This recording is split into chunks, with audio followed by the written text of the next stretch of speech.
Think in your mind of the last breakup that you had. Think of the things that you either did or wanted to text your ex after he or she dumped you. How many of those texts or snaps in your mind that you're thinking of technically would violate this statute now? A lot, right? I'm very concerned that when you text the girl who is now dating your boyfriend that he cheated on you with her, right? When you say somebody's going to beat her down, that's going to be viewed as a violation of this.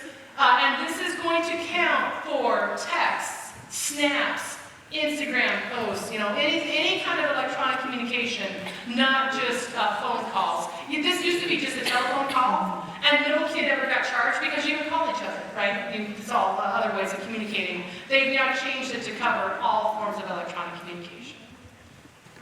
Class 3 misdemeanor, 3 months in jail, $500 fine. The second way I see kids get in trouble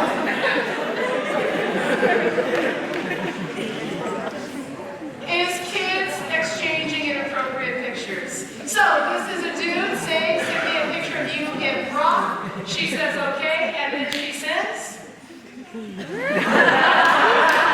That was good.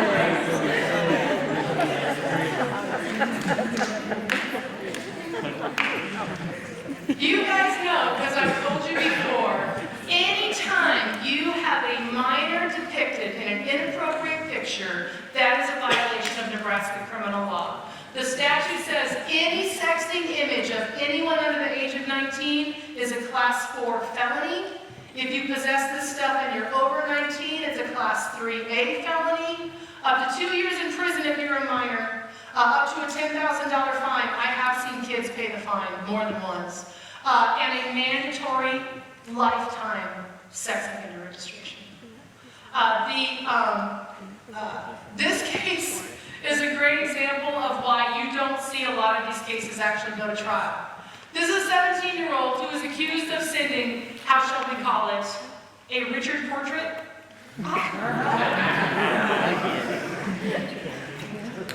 Sent a close-up to his girlfriend. Okay, you got it?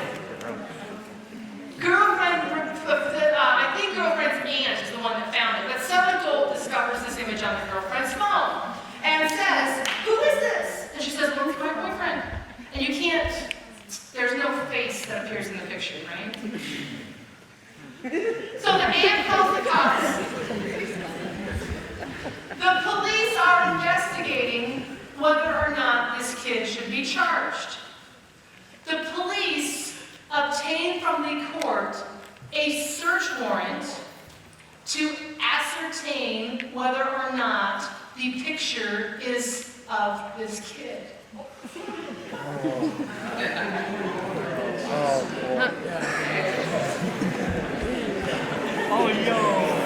They bring the kid to the police station. They have a camera on a tripod. They make the kid stand up on the interview table.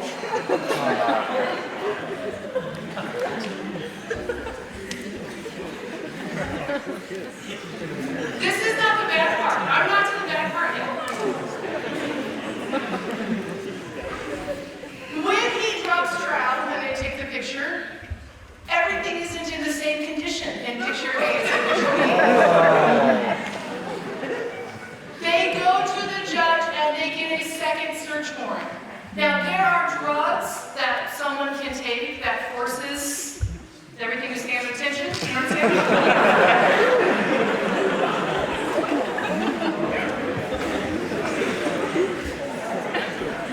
The judge grants a second search warrant and they say, son, you have to come back, you have to take this drug, and we're going to take your picture again. At that point, the kid said, that's it, I plead guilty. I'm not doing this anymore.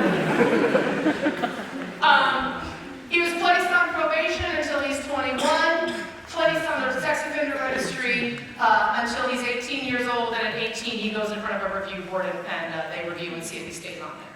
So the point is this, not only do you get in trouble with the law, it's humiliating, right? I was speaking at Ogallala please tell the kids in the high school that I am sick of seeing them naked. And some kid was standing next to me and she's like, oh my God, I just threw up my mouth a little bit. Like, you would see it? Well, sweetheart, who do you think is prosecuting these cases, right? So it's not just that you get in trouble, it's that it's humiliating and degrading while they're investigating. So that's the Sims case. This is a case from Storm Lake, Iowa that was prosecuted last spring. 9 different students were alleged to have pictures of minors on their phones. 15 different times where they had pictures and had sent it to the people originally when this whole thing started. Problem was, some of the people they sent the pictures to were in Nebraska. Some of the people they sent the pictures to were in Missouri. Now they are trafficking child pornography across state lines. That is a federal charge, which involves time potentially in the federal penitentiary with way heavier consequences. This is interesting to me. The 4 girls that were charged with distribution were all charged for taking pictures of themselves. Lots of times I have kids think, you can only get in trouble if you have someone else's picture and you send it along. It is a violation of both state and federal law to take an image of yourself if that image would be pornographic and if you're under the age of 19. Now, for many years I've had people, especially girls seem to have this problem, but it's not always just girls. What if he keeps asking and asking and asking and he just won't leave me alone? What do I do then? Is he breaking the law by asking me for pictures? And for several years I've said, no, nothing's really going to happen to him. That has changed. In the last about 18 months, county attorneys have been using this statute to prosecute kids who ask each other for pictures. The statute says a person commits child abuse if he or she knowingly or intentionally causes a minor child to be placed in a situation to be sexually exploited by, allowing or encouraging the minor child to engage in obscene or pornographic photography. See how they get there? Now, this statute was originally passed to catch pedophiles who trick little kids into posing for pictures, ew. But they are now using this statute to punish teenagers who ask one another for pictures. I was in a school last year where 2 boys came up to me after my presentation and they said, it's a condition of our parole that we be here. Would you sign this? And I had to sign to verify that they had been charged under the statute. I'm seeing this happen more and more. Please don't think it's okay to ask, because they're charging now on both sides of the equation. Now, one of the things that sometimes kids think to themselves is, well, I don't have to worry about that because I would never be stupid enough to send an inappropriate picture on any platform but Snapchat. And of course, snaps disappear, so I'm safe, right? No. People can screenshot. You could be screencasting. The other thing that people don't understand, Snapchat keeps a copy of every image that you send across the app. In fact, they moved their server farms from Los Angeles to the United Kingdom and to France because they have so much child pornography stored on those servers that the FBI was threatening to raid them. And right in their terms of service, Snapchat tells you, we cannot promise that deletion will occur within a specific time frame. In fact, they don't delete it from their stuff at all. Okay, so the 3, Mr. McDiffit, what time am I done? 3 minutes? Holy stink. Okay, real quick, I'm going to do this and then I'll come to the end. The third way I see high school kids getting charged, and I had several of these last year, is invasion of privacy. I got a call from a high school principal. He said, Karen, I've got a problem. My basketball team was in the locker room and they made a soap runway. And they were having a contest to see who could run and slide along the soap for the farthest. He said, I said, what were they wearing? He says, oh no, they were butt naked. I've been in this school. He said, no, don't worry, Karen. The kids were smart. They had listened to you. What they did is they had a little blurry circle, and as they recorded their buddies on the soap runway, the little blurry circle slid along with them, so you really can't see anything.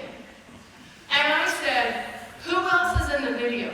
Well, their teammates. What are they doing? Laughing? What are they wearing? Towels in their underwear? I said, you gotta call the cops. What?